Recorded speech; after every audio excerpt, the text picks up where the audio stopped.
هذا ماشي فوندام. فوندام هذا. واه فوندام. كي راكم فوندام. صافا صاحبي هانيا غايه. ظهور لشخصية غريبة في شوارع مدينة بلعباس غربي الجزائر، جان كلود فان دام. ها هو اليوم يعود لنا بشخصية مختلفة من شوارع مدينة سيدي بلعباس غربي الجزائر.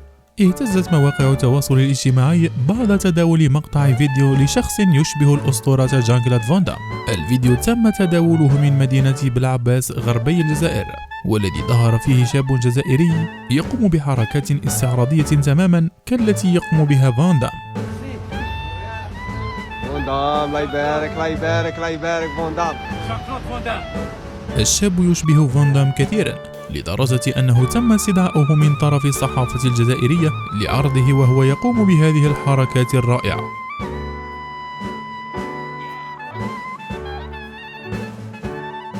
لقد تغيرت حياة هذا الشاب بعد شهرته على منصة التيك توك، وأصبح مشهورا لدرجة كبيرة، فقد أصبح الجميع يلتقط معه الصور في الشوارع، والواضح أنه يمارس رياضة الكاراتيه. قام بوعد معجبيه بأنه سيقوم بإنشاء روبورتاج عن حياته في هذا المجال.